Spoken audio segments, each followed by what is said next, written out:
Fontana di mezzo.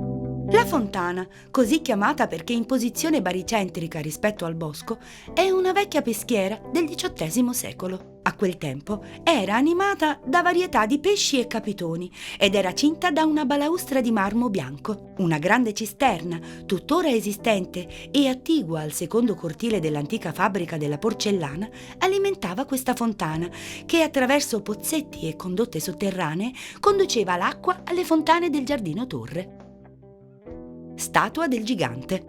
Rappresenta il pezzo più pregiato della statuaria del parco perché in parte costituita da frammenti antichi, si dice di greco scalpello. Il busto e la testa con vaso, quelli di più antica fattura, provengono da Palazzo Farnese a Roma e nel 1763 furono spediti a Napoli e fatti trasferire da Ferdinando Fuga a Capodimonte. La statua, ritrovata nel cellaio insieme con altri reperti, fu collocata verso la fine degli anni 60 nell'odierna posizione.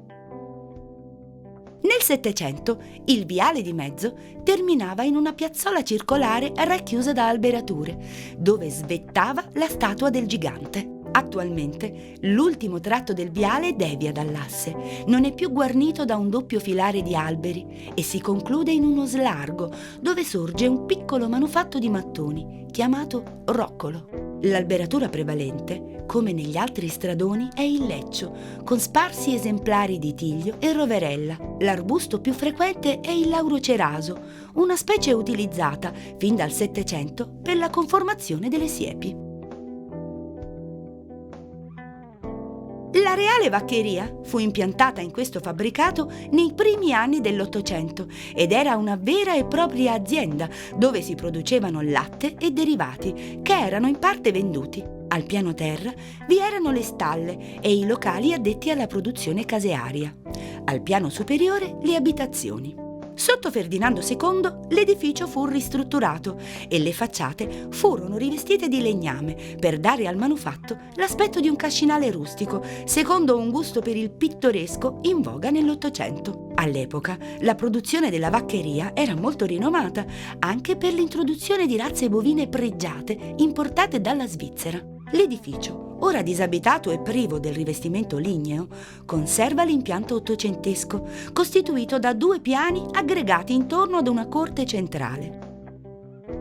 Fabbricato San Gennaro. L'edificio è composto da un pianterreno e da un piano superiore, dove si aprono delle lunghissime logge, termine antico con cui si individuavano gli spazi a terrazza. Sul prospetto, rivolto verso il viale di mezzo, il meno alterato della fabbrica, si apre l'androne di accesso alla corte.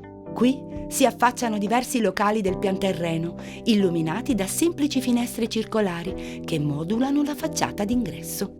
La fabbrica, restaurata e rinnovata nelle facciate durante il regno di Ferdinando II, esisteva fin dal Settecento. All'epoca ospitava al piano terra l'uccelliera, dove si tenevano anche alcune specie esotiche di fagiani, e al piano superiore le abitazioni di alcuni salariati del bosco. Il roccolo è una torretta in mattoni, a pianta quadrata e leggermente rastremata in altezza, che si eleva ai margini dello slargo terminale del viale di mezzo. Si compone di 2 piani con una terrazza superiore, accessibile da un corpo scala interno. Il roccolo era un fabbricato per usi venatori costruito, forse sul luogo di una vecchia posta, durante il periodo dei Savoia, che nei loro soggiorni a Capodimonte utilizzarono il bosco soprattutto per la caccia.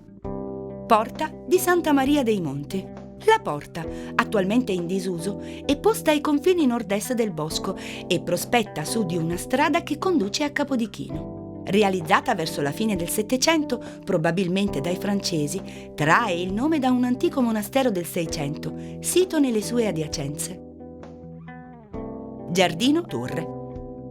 Il complesso, interamente murato e con forti valenze paesistiche, è ubicato presso la porta di Santa Maria dei Monti.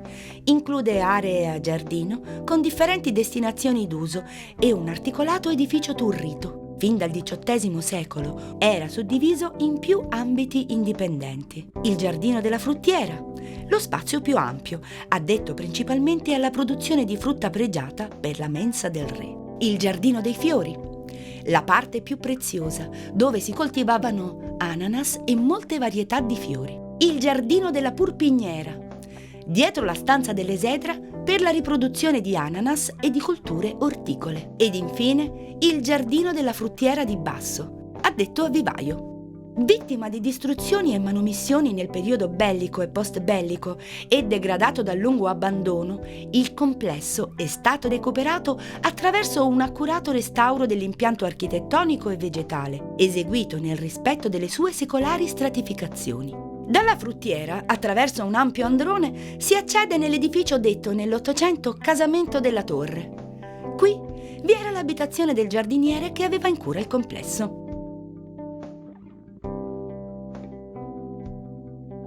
All'uscita del giardino Torre si estende questa grande piana, delimitata ai lati dal viale di mezzo e dal vallone dei Cervi. Qui, come a nord del fabbricato San Gennaro, si coltivava biada, fave, granturco ed in particolare uva. Nelle adiacenze della vaccheria la piana era adibita a pascolo. Nel 1847, quando l'area fu ridotta in parco all'inglese, furono rimosse la grande vigna che l'occupava e l'altra vegetazione esistente. Furono inoltre aperte nuove strade, eseguiti movimenti di terra e impiantate diverse alberature di ornamento. Nel periodo sabaudo il pianoro fu nuovamente seminato a graminacee per alimentare la selvaggina reintrodotta nella reale tenuta.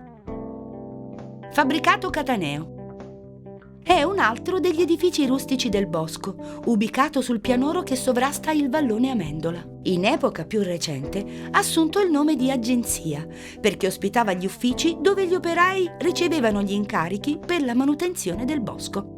L'edificio, sebbene non denoti episodi di particolare interesse architettonico, ha una tipologia piuttosto articolata. Il volume si organizza, come nel passato, intorno a due spazi cinti da mura. A nord un giardino, a sud un cortile, ombreggiato all'ingresso da uno splendido esemplare di Grae villea robusta.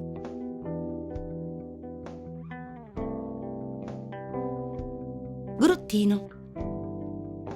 Il piccolo manufatto, immerso nella macchia del bosco, è situato in prossimità del fabbricato Cataneo, ai confini tra l'area riformata secondo il gusto all'inglese e il sistema dei viali di impianto settecentesco. L'attuale costruzione, denominata anche grotta, simula, secondo una tipica moda ottocentesca, un finto rudere, riproducendo a tratti vecchie tecniche costruttive come l'opus listatum. Nell'interno della grotta, che rievoca un luogo mistico o di meditazione, affiorano sulle scabre pareti avanzi di paramenti murari e finte finestre o edicole, sotto le quali sono scavati sedili di pietra rivestiti di ardesia.